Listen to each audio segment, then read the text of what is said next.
name is Julius Jones. I've been incarcerated for the last 18 years.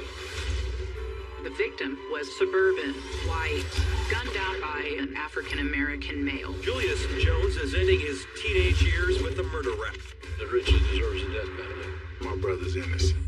I don't think he was a killer. These people set me up. Julius was not a choir boy. Kids like to have nice stuff and do harebrained things to get them. The gunman was wearing a red bandana. The police never tested for DNA. There was a fear at that time of dangerous young black youth. The only way you're going to stop crime is to start punishing the people who committed. This young man has never been given a fair chance. I'm a dead man breathing right now. But there is hope.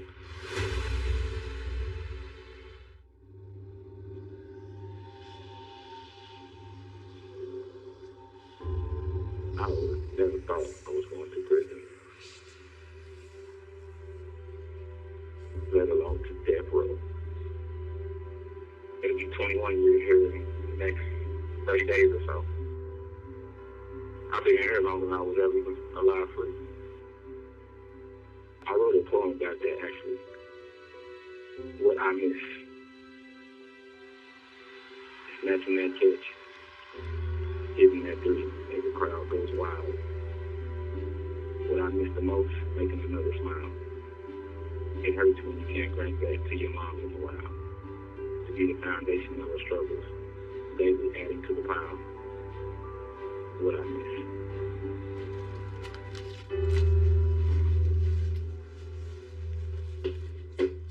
You know, so they not bad. My mother, she holds on to a lot of things.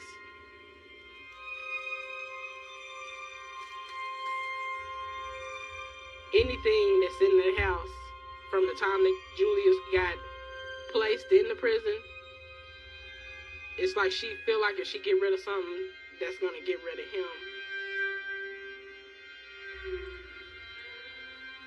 I mean, my brother has truly been traumatized. Most people don't have to live with the thought of, my son could be murdered for something they didn't do. It hurts. And as long as I don't have to talk about it or think about it, I'm okay.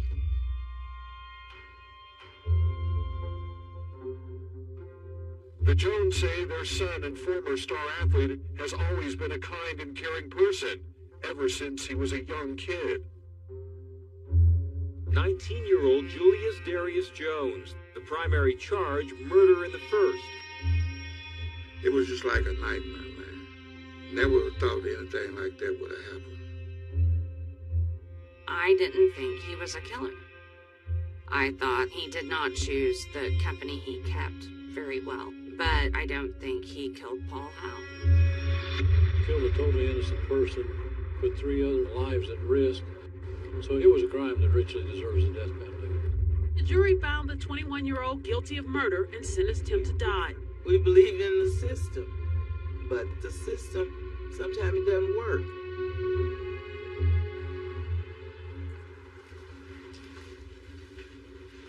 Let me pull up the transcript here. My name is Amanda Bass, and I'm one of the lawyers for Julius Jones. Dale Bache is co-counsel along with me. We were appointed to Julius's case in 2016. Julius is at the very last stage before execution. His appeals are over. In any criminal case, after the appeal process ends, the prisoner can ask the federal court to review their conviction and sentence. So this is consistent with early accounts. Okay. And in the process of reviewing Julius's case, we were astounded. There was just so much evidence pointing away from Julius as the perpetrator of this crime. Does that make sense? Our goal is to get Julius a new trial by showing the courts that his original trial was conducted unfairly. It was in the middle of summer, 1999. I had just turned 19. I was excited to go back to college, so I could play ball.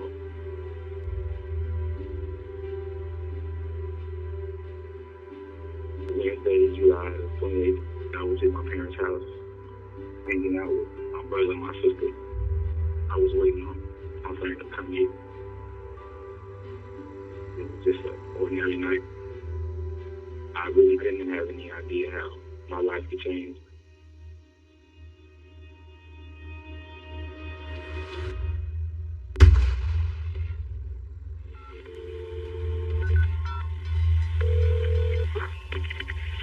My son's been shot out of the front yard. You know, He's got no pulse. where was he shot at? I don't know. I was in bed. The kids came running in. He's laying out in the driveway. Okay, do you know who did it, sir? No, he just drove up with his kids and they shot him. Who did? Car, I don't know. Okay. Get an ambulance. Okay, I've already got help on the way, sir, okay? I was given a call by dispatch that there'd been a homicide at the Howe residence and was told to go there and assist. Paul Howe and his sister and Paul's children were going to buy school supplies for the upcoming school year. And then on their way back, they stopped to get ice cream.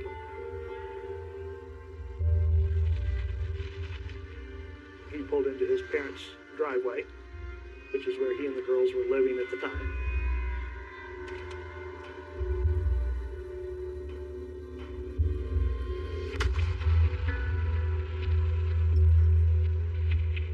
His sister and children were inside the car. They got out, and the suspect got in the Suburban and drove off.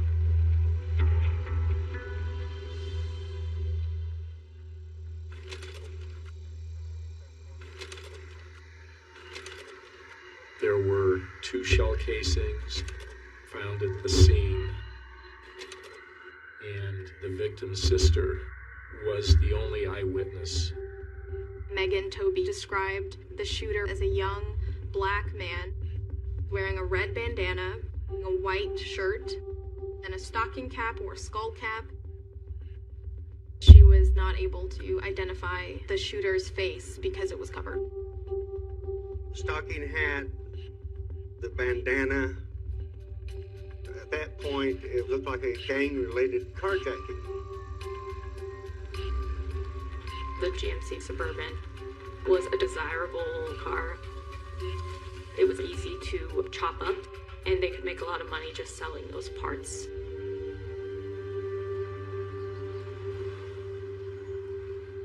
I found out about it that morning. If you're a cop reporter and you have an AM deadline, first thing you do when you wake up is you turn on the news to see what happened overnight. The news of the homicide came on, and I thought, oh.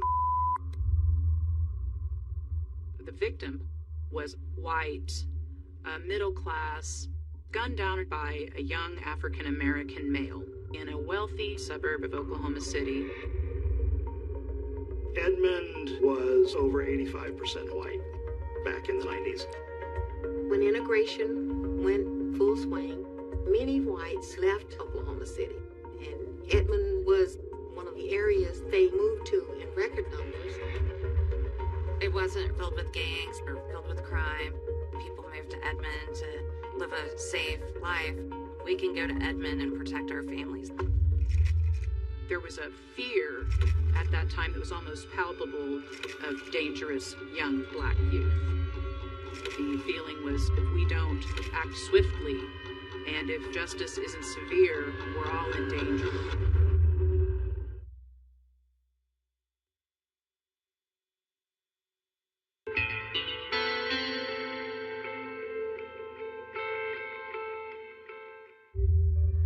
When Paul Howell went to his parents' house last night, he was greeted by a carjacker, willing to take desperate measures to get what he wanted. He shot and killed Paul. I think Paul and I were the same age. And from talking to his parents, I remember thinking, God, I could have been Paul Howell. A church deacon, husband, and father of 2 is gunned down Wednesday. His 7- and 9-year-old daughters watch it unfold in the driveway. A wonderful, wonderful voice, and that skip or that hop in his step. A wonderful person. This was a high-profile crime. There was definitely pressure on the Edmond detectives. If you were an Edmond detective after this crime occurred, you were out on the street looking for these guys. The suspect took off with a Suburban, so you know what it looks like. You have the tag number. You need to find that vehicle and go from there. Calls are put out describing the Suburban. The police are soliciting information from people.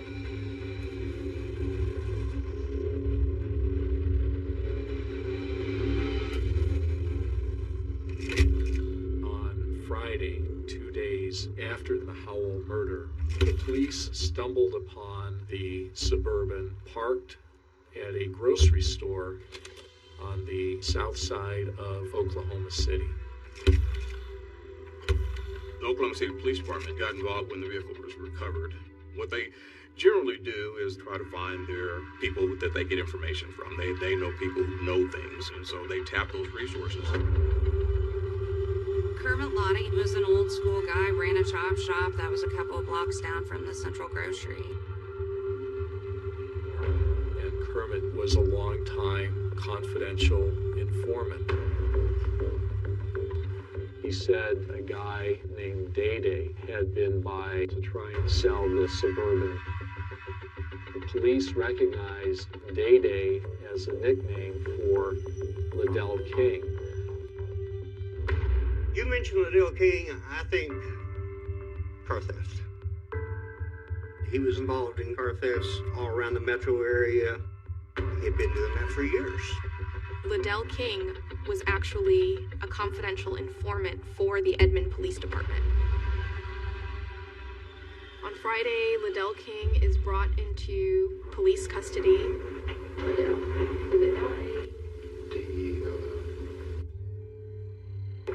Liddell was interviewed by the lead detectives in this case, Teresa Pfeiffer and Tony Fike. I'm just a middleman relaying a message from this guy to that guy.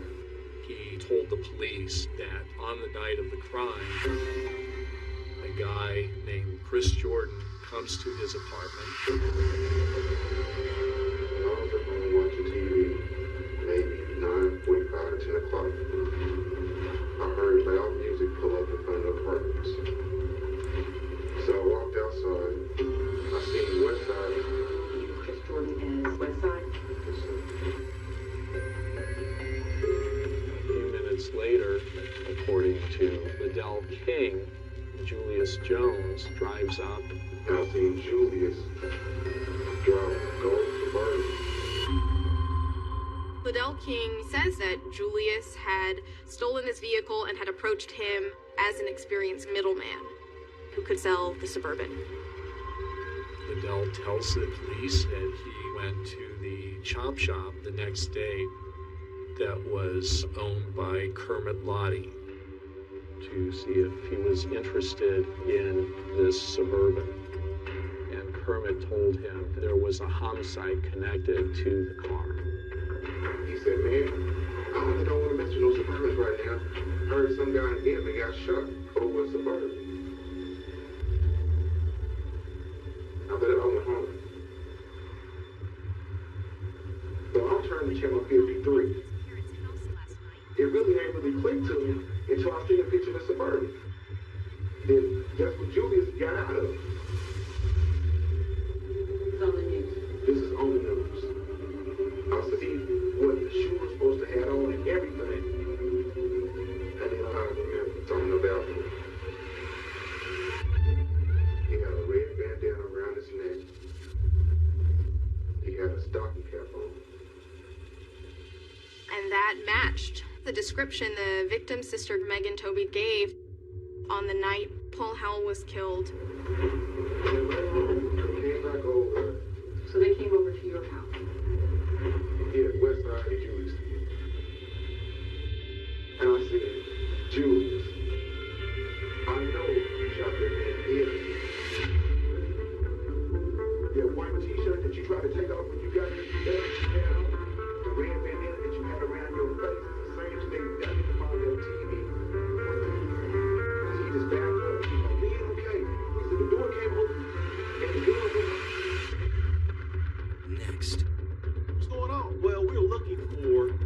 murder suspect. So I look down the street, and it is Julius's house. And I say, nah, it can't be my Julius.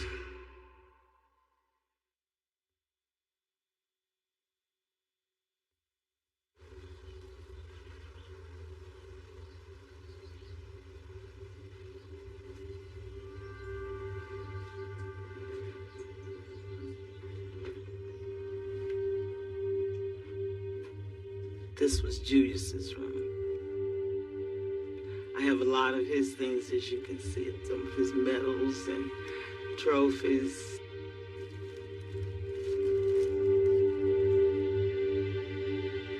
And at that time, I was looking and thinking how blessed that I am. I have 2 sons already in college. And I just feel like we had it going on. Everything was kind of working out. And everything changed that day.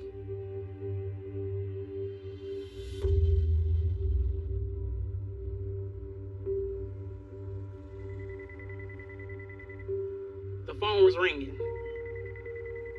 And I'm like, hello. And he said, I don't even remember the cop's name. Well, I need to talk to your brother Julius, a serious matter. He committed a murder or something like that. I was like, what? I'm like, Mom, Dad, telephone, if somebody's saying that Julius is in trouble. And they wanted to know if Julius was here. I said, he's not here. When I went to open the door up, man, there's cops all on the front porch with their guns out. All I heard at that time was what my mother and father were saying.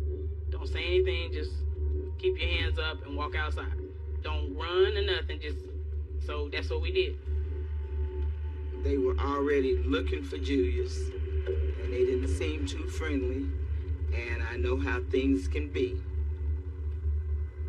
Some people have itchy fingers. They pulled us all out of the house. It was about 9, 10 guns drawn on us. It was so scary that I couldn't, if I wanted to cry, I couldn't cry.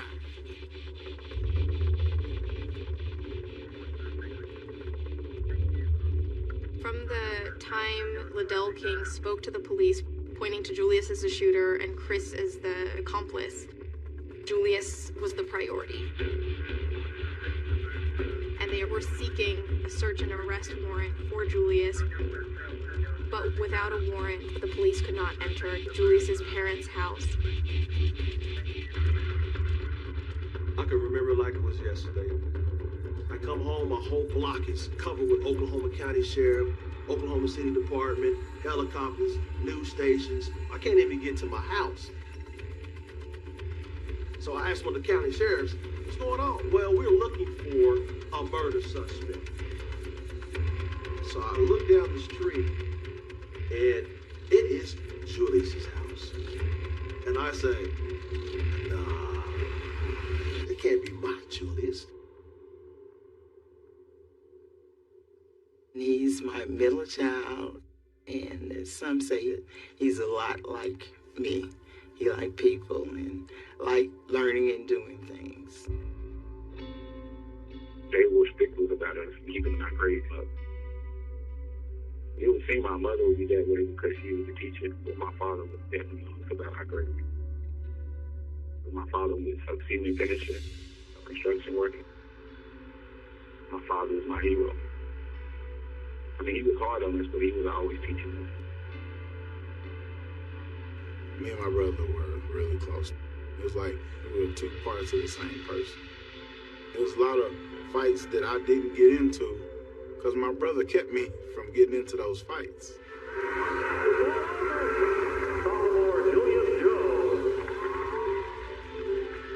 Me and Julius grew up on the same block. My dad and his dad coached together. Mr. Jones and my dad would come pick us up from the game. Say we had a bad game. Julius would come out hot-headed or mad about his performance, and, Pops would say, hey, do we do that? And Julius would be like, no, sir. He's exactly the type of student you want. He was always thoughtful. He always saw big picture, got along with all sorts of people, curious about all sorts of things. We were the only 2 African American males to graduate in the top 10% of our class. Julius attended the University of Oklahoma on an academic scholarship as well, which was big time.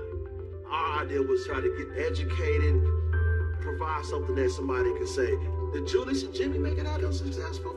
Then I could do it too. It made me feel good for him to go to college. I was very proud of him. But I kind of noticed that Julius started changing a little bit. He started getting into trouble. Julius was not a choir boy. He had some prior convictions. They were for petty thefts, for making a false statement in pursuit of a state ID. My first year of school, being young, just wanting to have money, I got into shoplifting. I stole pages, I stole things I could sell. It's part of growing up, being rebellious, trying to be cool, trying to have nice clothes, like, you know, the kids that got nice clothes. Kids like to have nice stuff. And you may do harebrained things to get them. Wrong is wrong. I shouldn't have done it. And I'm not trying to hide it from anybody that I've broken the law. I have. But just because I broke the law does not make me a murderer. Next. Oklahoma City and Edmond police officers unleashed a massive effort descending on this quiet neighborhood in search of 19-year-old Julius Jones. Police found a red bandana and a .25 caliber automatic. It looked really bad.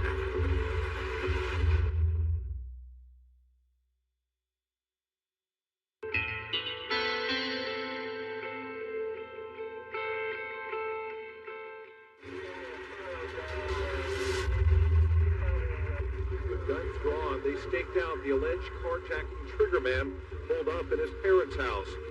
Whenever we have a subject that's in the house that is wanted, especially on something serious like a homicide, we have to be concerned about the safety of the officers and of the residents in that neighborhood.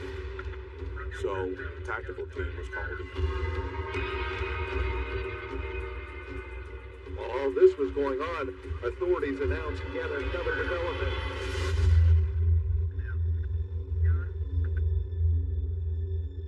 The police track Chris Jordan to a payphone not far from Liddell King's apartment. According to Liddell King, Chris Jordan was the driver who took Julius to the scene. Chris Jordan, we call him Westside. He was part of our basketball team. Back then, really, Christopher Jordan and Julius didn't really hang around each other. We were into basketball. Christopher Jordan was kind of into some other stuff.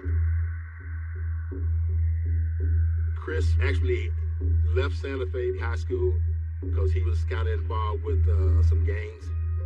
He certainly had friends that were in some gangs, but he was not a gang member. I mentored Chris a lot. He just would want to come across as tough. I did not see him as a tough person, but he had a rep he wanted to build. Julius went to the University of Oklahoma. Myself, I went to Grambling State University to play basketball. I kind of reconnected with Julius May of 1999. And Christopher Jordan is with him. And I said, yo, JJ, that's what I call him. What's the deal with you hanging on West Side? He's like, huh? Yeah, we just hanging. I thought something's not right about my best friend hanging with this gentleman.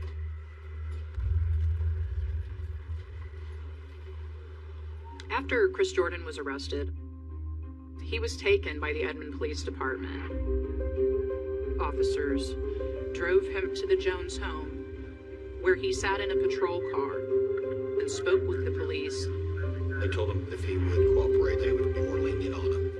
That it would be better for him if he helped in the investigation.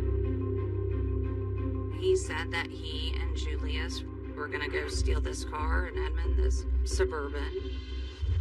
And Julius was the shooter, and he stayed in the car. So now the police have Liddell King in custody, telling them that Julius is the shooter. They also have Chris Jordan implicating Julius as well. Everything pointed to Julius. Okay, they're going up to the house right now. The Oklahoma City tactical team entered the Jones home looking for the suspect. We're not able to find anyone in the house, so obviously he had gotten out before the tactical team had gotten in place. At that time, they do a methodical search to see what they can find.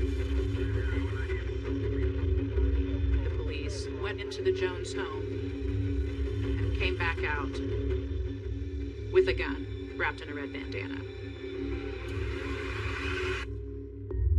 The evidence was found in the second-story closet crawl space. And it looked really bad. Police have recovered critical evidence, including the death weapon.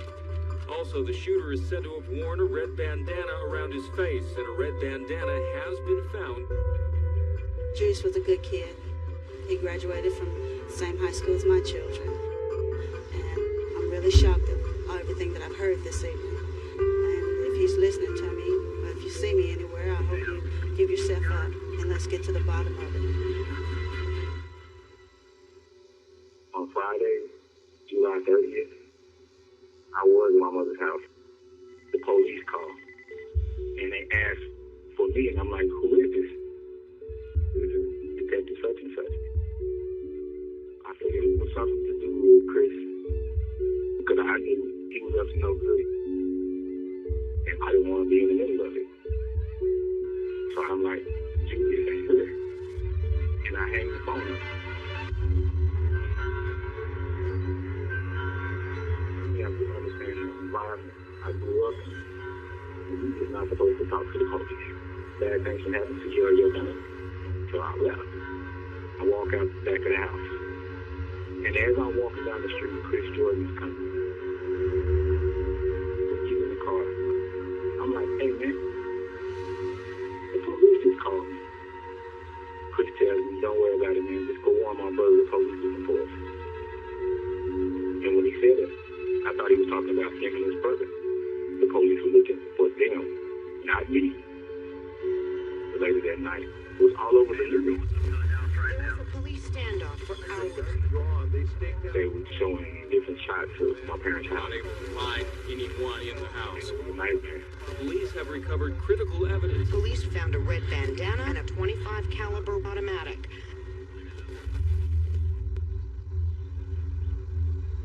The police got a tip that Julius was at the apartment of Chris Jordan's older brother.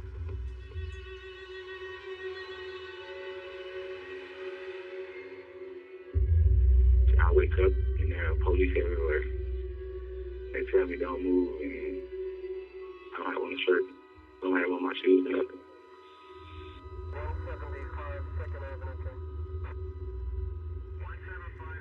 Julius told me that they stopped up on Western and 122nd and told him to get out. According to the police report, at this point in time, Julius was being handed over from the Oklahoma City police to the Edmond police. The detective took my cuffs off. When I run, out there you run. Julius said, I remember what you told me, Dad. Don't run. Don't run from the police because they'll shoot you. I never turned around to look at what he was doing, nothing. I didn't move. When I just knew I was going to get killed. You know, the thing about saying it could happen, could it have happened? It could have. But I would be very disappointed had that occurred. I don't see any of the officers that I worked with doing anything like that. And when they get in the car, the detective, he was like, you know you're gonna fry it. I'm just still in the state of shock.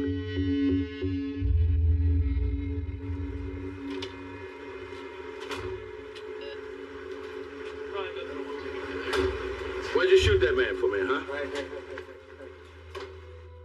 I can't explain to you how my heart was racing. They asked me if I want to make a statement.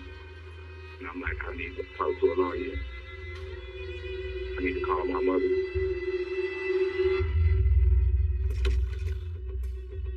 It blindsided me. I'm flabbergasted. I'm blown away. Like, where did this come from? I understand how it looks and selling my parents' house. But I had nothing whatsoever to do with this robbery or this man's life being taken. I didn't take that man's life. Next. I know for a fact my brother was at home. 19-year-old Julius Jones, the primary charge, murder in the first. It was a crime that richly deserves a death penalty.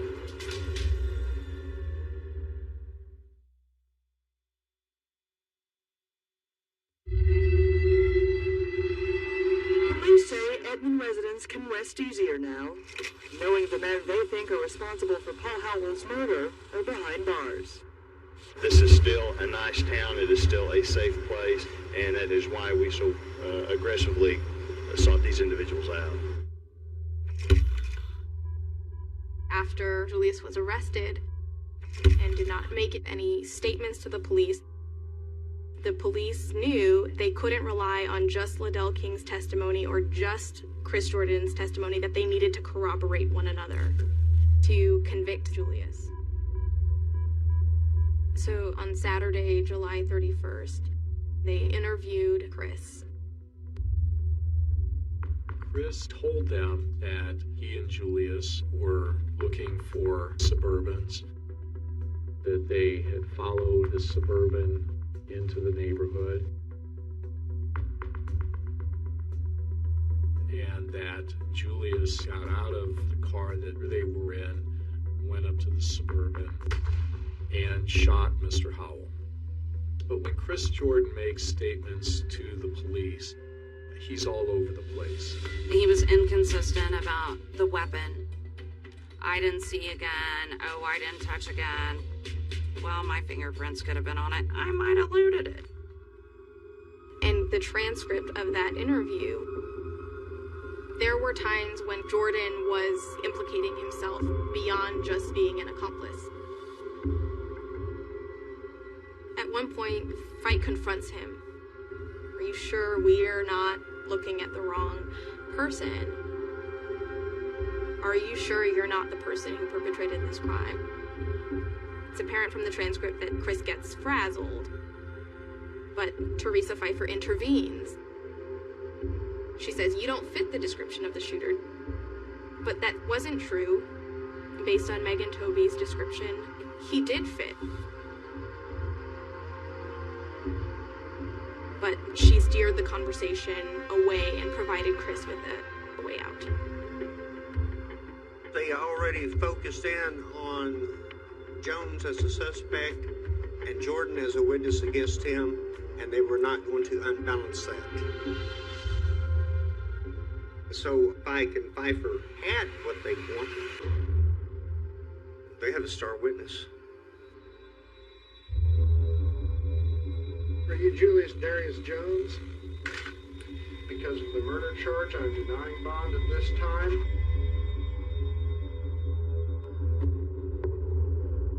Are you Christopher O'Neill Jordan? Mr. Jordan, you are charged with murder in the first degree. I'm denying bond at this time. Chris Jordan was charged with felony murder, being involved in a robbery where a death occurred. He's already pointing the finger at someone else. Then he can be a witness for the prosecution. Then he doesn't get the death penalty. 20-year-old Christopher O'Neill Jordan, primary charge, murder in the first. Although he was part of a conspiracy to go out and commit robbery, he did not participate in the shooting, and had no way of knowing that the other person was going to be shooting. 19-year-old Julius Jones, the primary charge, murder in the first, with a request for the death penalty. Killed a totally innocent person, put 3 other lives at risk, a sister and 2 young children. So it was a crime that richly deserves the death penalty. Bob Macy was the longtime district attorney of Oklahoma County. He was Oklahoma City Police, went to law school at night, got a job in the district attorney's office, kind of worked his way through the ranks, and eventually was elected. He was kind of a colorful character. A lot of people called him Cowboy Bob. And he wore this, cowboy string tie, a 10-gallon hat, and some cowboy boots. And this was the sheriff. He has been described as one of the 5 most deadly prosecutors in the United States. The only thing that we've got that even approaches justice is the death penalty. I think the expression at the time was that he put notches on his belt for everyone he sent to death row. People thought he was great. This guy's out there cleaning up this town. But he had a reputation of not always using ethical means to do that.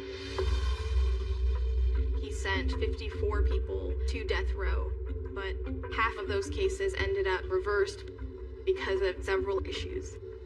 Prosecutorial misconduct. Forensic scientists not being truthful when testifying. And false informant testimony. The culture of Bob Macy's office was, we'll get it done by any means. Shortly after Julius was arrested, Bob Macy said publicly in the media that he was going to seek the death penalty against Julius. He was an icon here. And so, you've already poisoned the well. Bob Macy wouldn't seek the death penalty if the person didn't deserve it. But that's a superficial answer. And it's an answer that ignores the fact that there's compelling evidence pointing to Julius's innocence. Dale and I have come to Oklahoma City to investigate the state's case against Julius Jones. As federal public defenders, we are looking into evidence that Julius was convicted and sentenced to death in violation of his constitutional rights. It was the most high-profile murder in the county that year. Under District Attorney Bob Macy, the number of death penalty cases that came out yearly put a substantial burden on defense lawyers. There were often not enough experienced capital trial lawyers. My name is David McKenzie. I was the lead trial counsel for Julius Jones. At the time, I didn't have any death penalty trial experience. At the time of the crime, I was still in law school. I passed the bar exam, was sworn in. I'd never tried a capital case. One of the disadvantages of working in the public defender's office is you don't have a whole lot of time. I don't know what my caseload was, but I'm sure it was more than 70 or 80. According to Julius, David did not see him frequently during his time at the Oklahoma County Jail. I wrote the bar association about it. You have to remember I was 19 years old.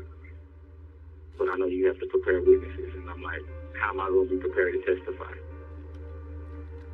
The meetings wouldn't really last that long because he wasn't chatty enough to keep things going. We would get the information we needed and make sure his needs were met. Then we would leave. I thought that he did not choose the company he kept very well, but I don't think he killed Paul Howe. Julius had an alibi. I never went to Edmond that night.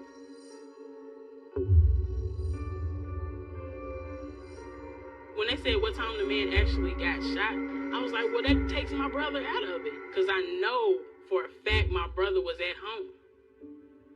Paul Howell was shot in Edmond a little after 9:30 p.m. Julius's mother, father, older brother and younger sister Antoinette say that Julius was at home during the relevant time frame of the shooting. I was at my parents' house. We were sitting here eating spaghetti. He had like a big plate of spaghetti. While I played Monopoly with my brother and my sister. They were playing Monopoly. Just getting done playing Monopoly. My wife had to take my son, Antonio, to work. I left like at 9:30 to go to work at 10. I left him at the house. So there's no way he could have skipped to Edmond and shot that guy at 9:30. I'm innocent. I was speaking with my family, and I just figured the truth would come out, and they would let me go home because I had faith in the system. I was naive. Next. There's compelling evidence pointing to Julius's innocence. Julius had an alibi. There was one piece of pivotal information that would have changed the whole course of the case. That picture of Julius could save his life.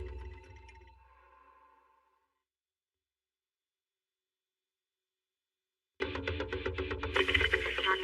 son's been shot out of the front yard. He got no pulse. The victim was white, gunned down by a young African-American male. Why'd you shoot that man for me, huh? My name is Julius Jones. I've been incarcerated for the last 18 years. There was just so much evidence pointing away from Julius as the perpetrator of this crime. My brother's innocent. I don't think he was a killer. One of the jurors said, well, they should just take the out back, shoot him, and bury him under the jail. We may be still seeing the bad old days, and the bad old days may wreck Julius. The gunman was wearing a red bandana. The police never tested for DNA. So the jury never heard Julius's side of the story. This young man has never been given a fair chance. That's insane. That the person that matches the description of the shooter is walking the street, and Julius is set to be executed. I'm a dead man breathing right now. But there is hope.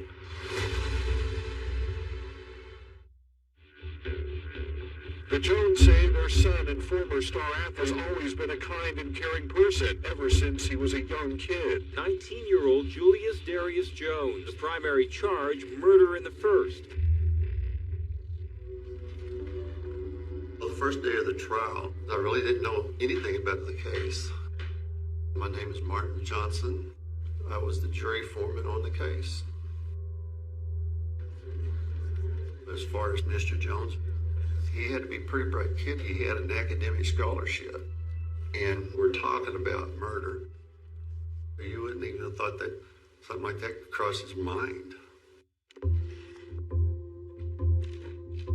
In their opening statements, the defense brought up the lack of evidence. There were no fingerprints on the car that would tie Julius Jones to the crime. The prosecution had the firearm and a red bandana, evidence that was recovered from the Joneses' home. The victim's sister, Megan Toby, was the only eyewitness to the crime. Megan Toby testified that the shooter was wearing a stocking cap, a red bandana, and critically, she also said that this person had up to an inch of hair sticking out from underneath the stocking cap. That is crucial because at the time of the crime, Julius had short hair. 9 days before Mr. Howell was killed, Julius was picked up for reckless driving. No charges were filed, but the police did take a booking photo. It's not possible for hair to grow that quickly, so could not have been sticking out of the cap. That picture of Julius could be the evidence that the jury might say, that's gonna save his life. Chris Jordan, meanwhile, wore his hair in cornrows. And it stuck out at the sides. You just need one person to have a reasonable doubt for Julius to be acquitted. I did cross-examine the sister of Mr. Howe. We talked about the hair length to show that her physical description, which she was sure of, was not that of Julius Jones, that it was, if anybody, Christopher Jordan. But the booking photo was never presented to the jury. There was no explanation regarding the hair. We were quite shocked, to be honest, that David McKenzie did not provide the photo to the jury. It was a huge error. I don't remember anything about any hair sticking out or anything like that. The state's case revolved around the co-defendant, Christopher Jordan, who said that Mr. Jones was the person who had the .25 caliber pistol, that he went up to Mr. Howe and shot him in the head. Christopher Jordan came in, he was in his prison garb and shackled. Chris basically held their case together because he was there. Christopher Jordan's role was portrayed primarily by the state as just an accomplice. They said that his role was to drive the car when they picked out somebody that they were going to jack the Suburban from. Christopher Jordan testified at trial that he and Julius had followed a Suburban into this neighborhood in Edmond, parked a significant distance from the driveway. Julius got out of the car and went to the Suburban, and that he heard but did not see Julius fired the shot that killed Paul Howell. Basically, Chris Jordan's testimony could corroborate Liddell King. Both of them said that it was Julius. Where Chris Jordan testified that he was standing, there are houses and trees obstructing the view of Mr. Howell's driveway. However, rather than saying that he only heard the shots, he said that he saw Mr. Howell fall to the ground. Chris would have had to have been closer to the driveway than he testified at trial to see what was going on. Based on what he says at trial, his statements, increasingly distance himself from the scene. We were astounded that there was just so much evidence pointing to others that was never pursued, including evidence that could have explained how the gun and the red bandana ended up in Julius's parents' house. The night that Paul Howell was killed was a Wednesday. Chris Jordan, in his statement, said that the next day, Thursday night, he had spent the night at Julius's parents' home.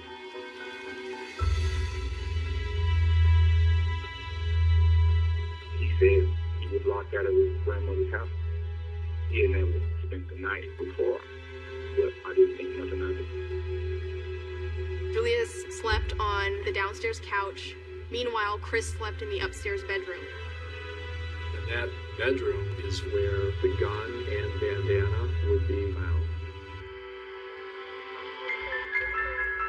Significantly, the following day, both Liddell King and Christopher Jordan were directing the police's attention to the home of Julius Jones's parents as a place that would have incriminating items of evidence. Chris Jordan was in the back of a police vehicle talking to detectives who were telling people inside the home where to potentially look. This makes us highly suspicious of what exactly Chris was doing in that room the night before.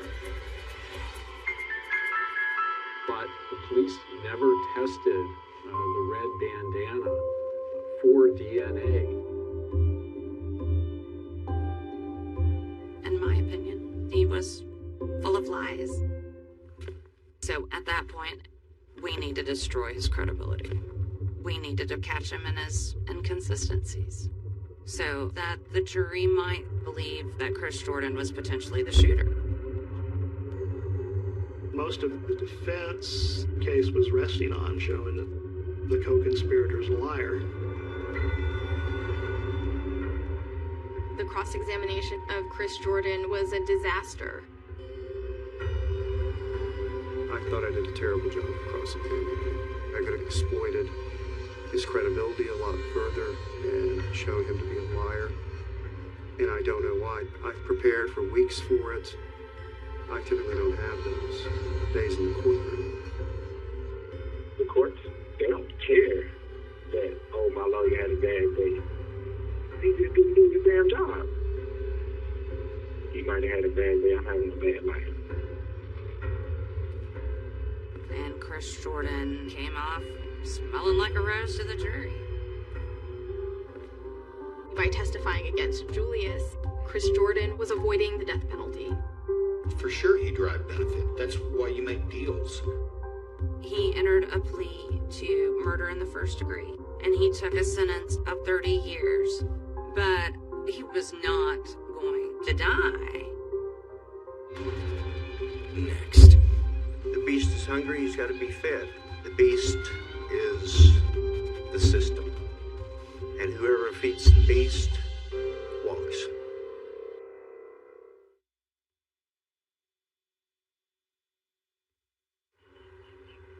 I'm glad that it's finally started to come to a conclusion on the killer of my son. Unless you've been through a situation with a child being killed, I don't think you could ever understand the trauma and the stress. After the state rested their side of the case, I was hoping to get a clear view of what the defense had to say about what was going on. When it was the time for the defense to put its case on, the lead lawyer simply stood up and said, the defense rests. Like, what?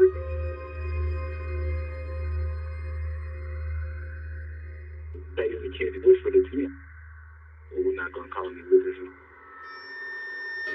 I try to stay calm. But eventually, I give in to what they're telling me. Because, I mean, they're the law. I met with his parents. They said that at the time of the killing, that Julius was home with them playing board games. But Mr. Jones in jail letters had written to his girlfriend that he was somewhere else. He wasn't at home with his parents. David McKenzie believed that while Julius was in jail, he had written a letter to his former girlfriend saying that he was not at his parents' home at the time of the murder between 9:30 and 10. They believed that the family was asking them to put on a false alibi and didn't put it on. They told us stuff like, well, nobody's gonna believe your alibi.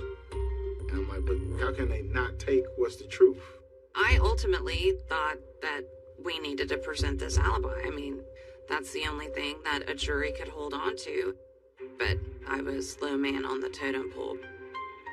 I have no idea where he even up with the aspect of me being on the south side. I never wrote in a letter to her that I was on the south side when the murder happened. I never said this. And I cannot recall why we didn't call her. I don't know if it was just mere negligence on my part, but it sounds as I'm thinking about how I tried to help Mr. Jones that maybe I was deficient. So the jury never heard Julius's side of the story. The night Mr. Howell was shot, I was still in my parents' house. And I was waiting for my friend Chris to come get me. I asked him, where the hell you been? Eventually he tells me that they was going through something and something didn't go right. The next day, the girl came to page me. This is somebody Christmas. And he was like, well, would you do me a favor? You help me move this truck, and I'll give you something. So I'm like, sure, I'll follow you. But I never got into the Suburban. I drove to the other car. I followed him to the south side, to that grocery store. going down the street to Kermit Body Shop. And I never got out of the car. And he comes out and he looks stupid. He's like, man, he don't want it. There's a body on the truck or something. I'm like, what? Granted, I definitely was doing something that I wasn't supposed to be doing. I'm not trying to minimize that. I knew it was hot. But I didn't know someone was dead. I have no doubt that these two are involved in this murder.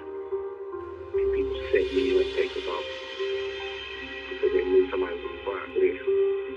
The dynamic was one where, Julius would have been a convenient patsy. The state's case against Julius was based on the testimony of people who were hugely unreliable. Liddell King was in the business of having cars stolen. He was arrested, but Liddell King would always walk because he was smart. He knew that the first one to give information would get the best deal. Now, how could he link everybody together and not be involved in it? My opinion, Liddell King said a murder took place. Somebody's got to give somebody up, and he's pointing the finger at Jones that he's the trigger man.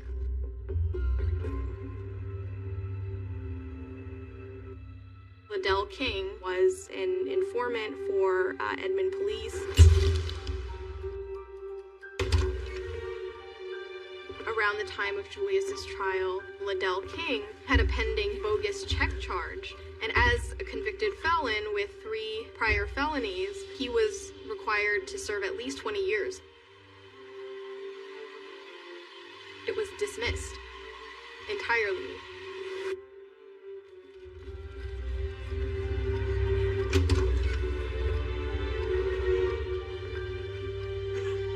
When Chris Jordan testified against Julius, the prosecution told the jury that he was required to serve at least 30 years of a life sentence before being eligible for parole. Chris Jordan got out after 15 years on the dot. They just released him. No parole, no nothing. It's see you later. Have a good life.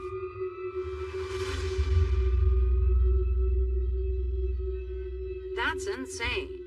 That the person that matches the description of the shooter is walking the street, and Julius is set to be executed. While Christopher Jordan was in the Oklahoma County Jail, he discussed the case with numerous inmates, bragging about being the actual perpetrator of the crime and pinning it all on Julius. One of the witnesses, Manuel Littlejohn, said that Christopher Jordan had told him that Julius was not even there the night that Paul Howell was killed. And that Christopher Jordan, hid the bandana with the gun wrapped in it in the attic of the Jones home. I have received nothing in return for this information. It made me angry that Christopher Jordan was willing to let another man get the death penalty when Mr. Jordan was bragging in the jail that he was the expert. Is that true, correct? This inmate was already facing a life sentence without parole. The other inmate, Manuel Littlejohn, had already been sentenced to death. So they were not going to get any lesser sentences for coming forward with this information. But the Oklahoma Court of Criminal Appeals basically decided that these witnesses wouldn't have been reliable and that the jury wouldn't have believed them. Informant testimony is one of the leading causes of wrongful convictions, particularly in Oklahoma. We have a big problem in the American criminal justice system related to the relationship between informants facing criminal charges who are incentivized to provide information that will get them the best deal, and police and prosecutors who are under pressure to solve cases and who need witnesses in order to do so. It's a marriage of convenience, but often at the expense of truth and justice.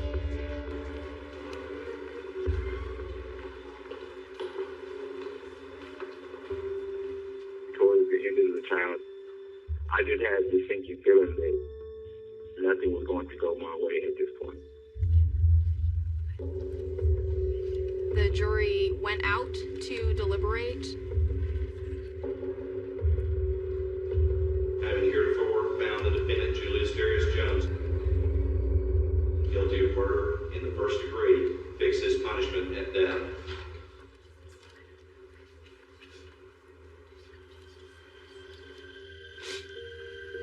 I know my brother didn't do this crime. I know my brother didn't take a life. You go with your heart more than anything else when you're doing a murder case like this. It's kind of what you feel in your gut. It just felt right. It's a bad thing, but it still felt right the way the verdict came out.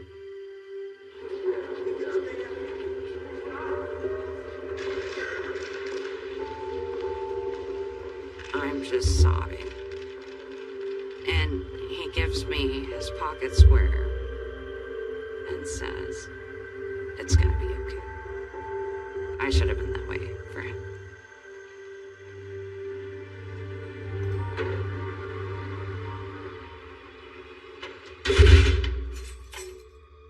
Once I got away from the camera,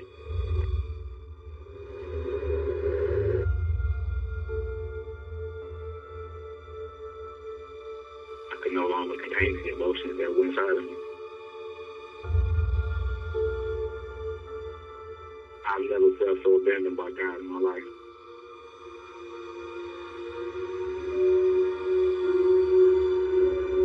Just completely alone. Next. We recently learned that the jury in Julius's case might have been tainted by racial prejudice. And one of the jurors said, well, they should just take this out back, bury him under the jail.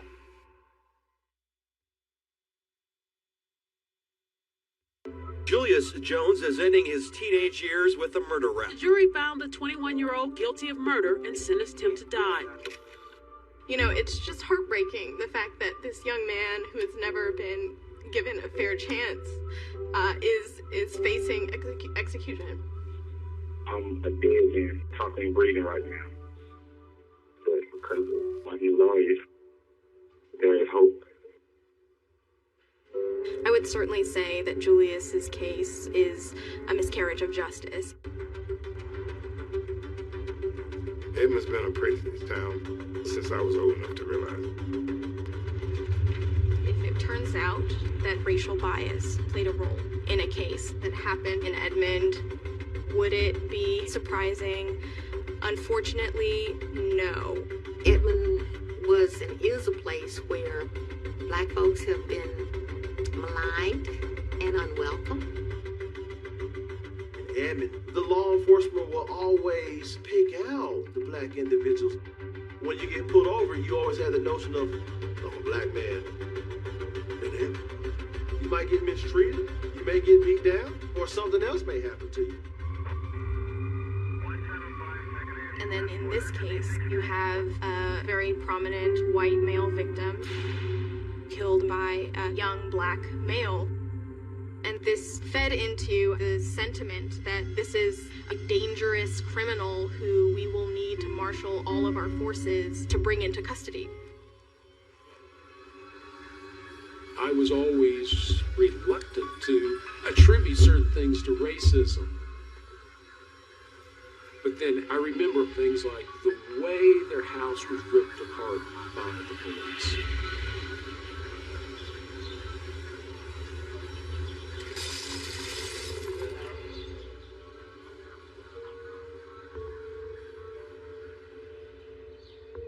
You know, you come back to your house and your house is all tore up.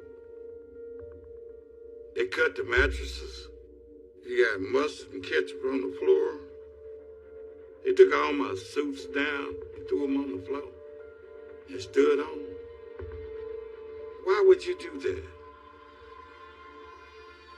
It wasn't just, we're doing our job. They were sending a message. It was hate. We were looking for evidence that would relate the suspect to the crime scene. Of course, there were items that were broken because I think they used concussion grenades when they went in. It was just something that tactical teams do from time to time. A lot of us saw that as a warning that we may be still seeing the bad old days, and the bad old days may wreck Julius. We recently learned that the jury in Julius's case might have been tainted by racial prejudice. In a recent case, a conviction was overturned because at least one member of the jury harbored racial bias. In Julius's case, the jury was majority white with one African American juror. Other African Americans were struck by the prosecution for various reasons, like the person was a crime victim or knew someone in law enforcement. But white jurors who had those issues were allowed to sit on the jury. I was a juror of the case. This thing has weighed on me for a long time. What happened was several of us from the jury were getting on an elevator. This was well before deliberations. And one of the jurors said, well, they should just take this out back, shoot him, and bury him under the jail.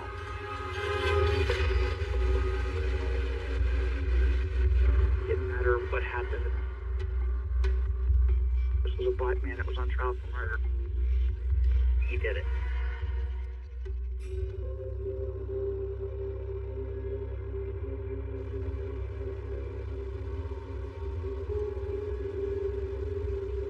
It didn't sit right with me. And I went to the judge with that the next day. The trial record itself shows that this juror told the judge, I heard someone say, this is a waste of time. They should just take Julius out and bury him. But there's no record of a racial slur, specifically the N-word, as part of that comment. So the judge at the time concluded that the comment was harmless because the jurors affirmed that they could all still be fair and impartial. But for us, the evidence of the N-word being used is entirely new information. The juror was never dismissed, was never replaced with an alternate. The trial just continued. And this juror might have persuaded others to find Julius guilty or sentence him to death.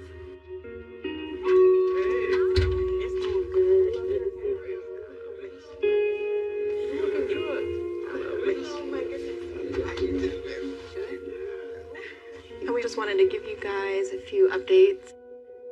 So the first thing is that in talking to jurors, we've learned that juror used racial slurs to refer to Julius.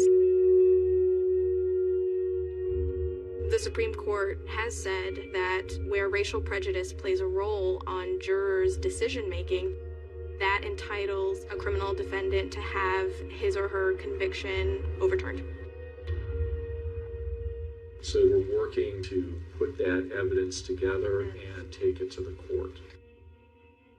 So right now, the first goal is to try to get the courts to give Julius a hearing.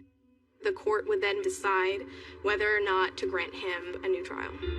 The other significant thing that we've learned is that the district attorney agreed to DNA testing. They agreed to test the red bandana. And we are hoping there's something there that can identify who the real shooter was. That's good. It's good. You know, it just gives you hope, and you're giving me hope. The last time I got to talk to him, he said I wasn't even given a chance to talk. You've given him a voice without him even having to speak. It made me feel good. It made my parents feel good, you know. And it kind of sparked life into my brother. And I said, you hold on to the truth. Regardless of what happens, we know the truth. I let Julius know that we're obviously fighting for him.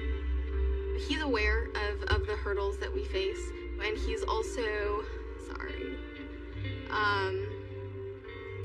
he's also aware that he could lose his life, but he's still hopeful.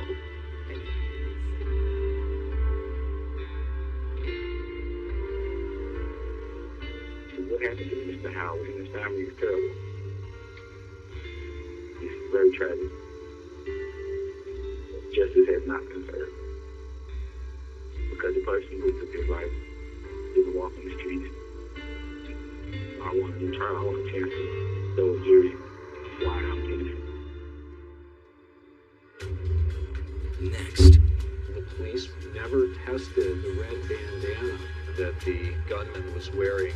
It might prove that Julius was not the shooter, which could be enough to have his conviction overturned.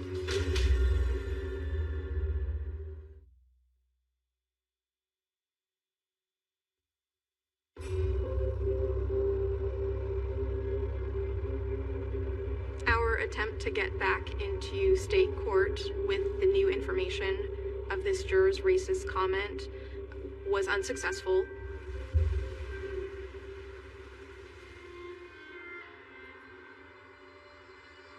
At this point, Julius has already gone through the appellate process and is coming up to the very last stage before execution.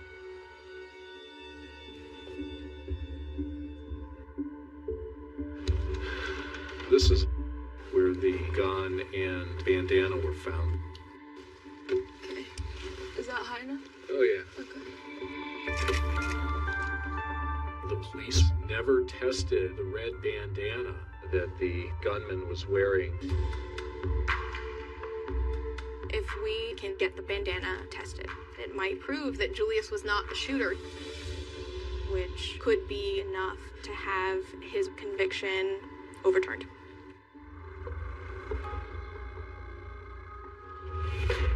My name is Lawrence Kobolinski. I'm a professor emeritus of forensic science. The evidence consists of a bandana which has a stain, and that stain has a contribution of 3 donors. The lab determined that there was a partial DNA profile that was consistent with Julius's DNA profile at 7 out of the 21 tested genetic markers. These results do not constitute a match under law enforcement standards. Now, how the DNA got there is a very, very important question.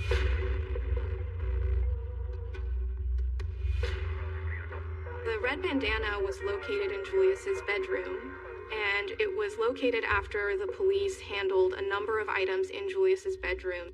When you find something in a home of a suspect, you've got to be especially careful because you never know how the DNA got on an object. The district attorney and the Oklahoma Attorney General immediately came out and said, these lab results prove that Julius is guilty. There's been some suggestion that it was his accomplice, Mr. Jordan. There's no evidence to support that, particularly after the red bandana was tested and his DNA wasn't found on it. The lab could not exclude Chris Jordan from being among the 3 or more minor contributors to the DNA on the bandana. So no, he could not be excluded.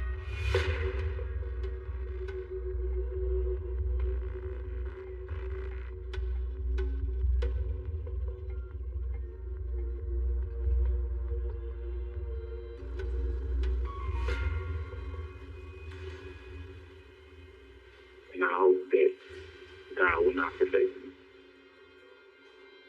That people will open their eyes. Because this could be their child. This could be them.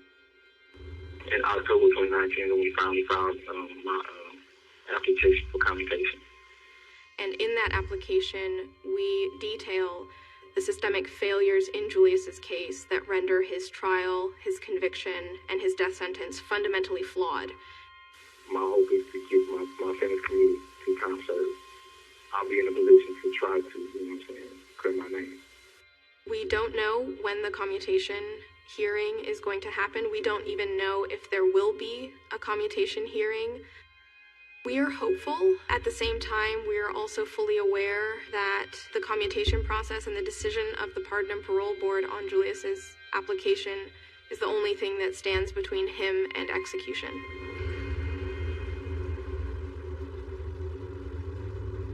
It's exhausting to try to keep up with hope, but I didn't want my family to give up. Back before the trial, my father-in-law passed. They buried him at our church, and they let Julius go. And that's the last time that I hugged him or touched him. I see him through a glass and it seems unreal. It's like you see somebody and that they're not living. He told me to stay strong. And he said, just the fact that I know that y'all are still gonna be living gives me peace. And I hate when he say that, you know, that makes me mad. Cause I don't ever want him to give up. Cause if he give up, I'm gonna give up. Next. We have seen a lot of very high-profile individuals take up his case and elevate the injustice of his case. I won the fight. We need him to get out.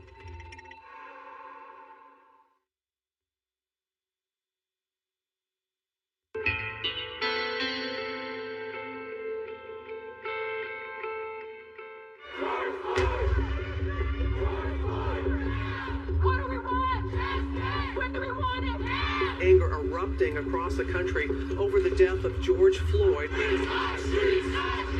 From Washington, D.C. to Las Vegas, the protesters and their messages, Black Lives Matter, asking what will be done in this country to end this cycle. And they breathe in the name of the Get in the car. Mama. Get up and get in the car right. Watching the video of Mr. George Floyd on the ground reminded me of this incident that Julius has described. After his arrest, the police officers stopping the car at an intersection, taking him out of the car, and telling him, "Run, N-word, I dare you." And Julius describes not moving a muscle.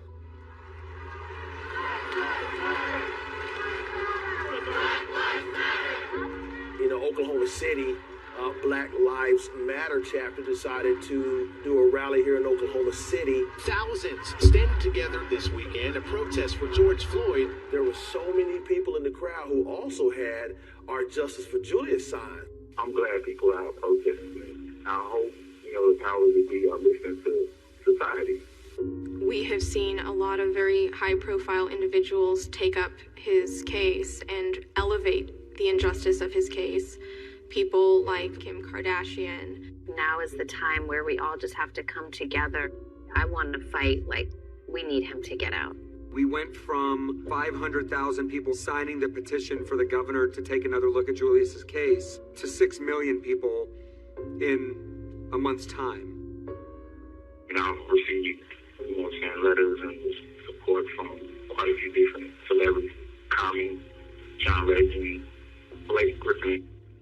Me and Julius played for Blake Griffin's father, so we knew Blake when he was a little guy with a little curly hair, so it was really cool to see that come full circle in him supporting, Julius's innocence. Those guys on my dad's teams were our heroes.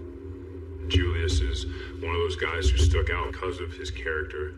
So recently I wrote a letter to the governor of Oklahoma highlighting just my belief that Julius wasn't given a fair trial. It meant a lot to have so many different people, speak up for me. Everybody ready? In early July 2020, the Attorney General held a press conference. Julius Jones murdered Paul Howell in cold blood in front of his sister and daughters. No celebrity imploration or profusion of misinformation will change that. There is a good deal of misinformation out there. I'll begin with reminding everyone the story around the infamous red bandana. The conclusive results of the DNA profile show the probability of the DNA belonging to someone other than Jones is 1 in 110 million. We've heard from a lot of celebrities. I know that they believe they're doing the right thing based on what they've been told. I'm just not sure that they've been told the right thing consistently. I want to be absolutely clear. My son Julius is not guilty of Mr. Howell's murder. We watched Julius's entire future disappear in an Oklahoma courtroom when the verdict of guilty was read. Julius is encouraged and humbled by the groundswell of support that has emerged for justice to be done in his case. He's touched by that. He is also aware that this is his last shot. Next. The decision of the Pardon and Parole Board is the only thing that stands between him and execution.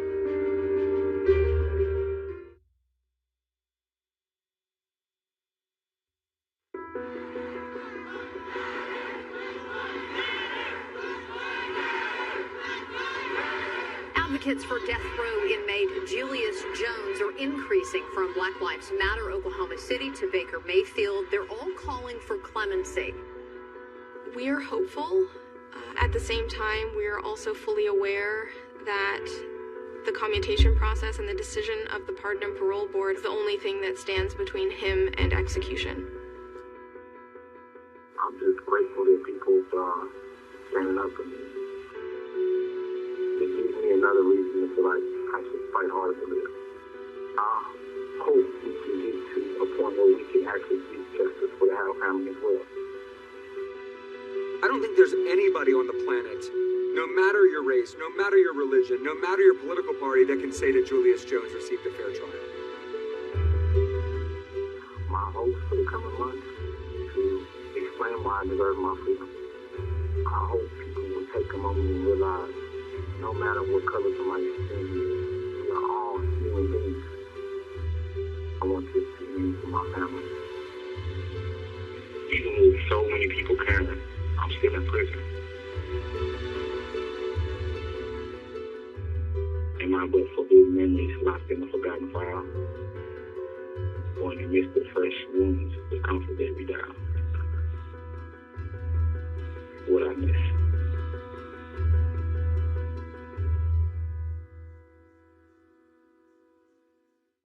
Có lúc muốn biết em với anh là gì, chỉ là bản thân chơi với nhau không cần gì. Mà sao từng phút giây tình yêu nào có hay cứ đến với ta chẳng thể nào kịp nhận ra. Anh vẫn cứ nhớ nhung đến em hàng ngày. Em là tình yêu hay lẽ sống trên đời này, nàng như là đóa hoa một thiên thần sứ, xa khiến cho ta ngất ngây không tìm được lối ra. Chẳng biết đến bao giờ nào đâu có anh ngờ tình yêu đã lỡ trao cho nhau. Nguyện yêu mãi không rời đành cứ thế thôi người, sâu trong trái tim anh hàng mong ước.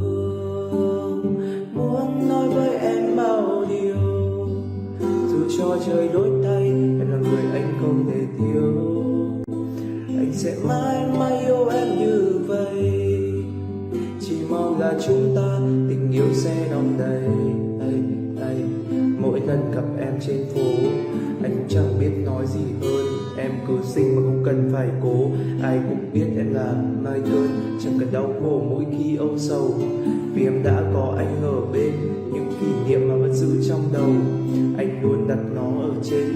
Về anh yêu em hơn tất cả, dẫu cho sau này nắng mưa anh không bao giờ sợ vất vả. Dành cho em thì anh sẽ luôn dư thừa, bởi vì tình yêu ngọt như ly sữa trắng, cũng bị đắng như tất cả về đến. Em cứ yên tâm không cần lo lắng, đã có anh mang đi hết ưu phiền. Nên là muốn nói với em bao điều, dù cho trời đổi thay em là người anh không thể thiếu. Anh sẽ mãi mãi yêu em như vậy, chỉ mong là chúng ta yêu sẽ đong đầy.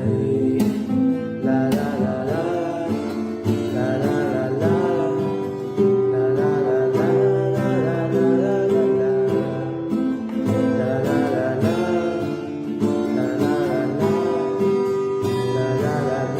la la la la.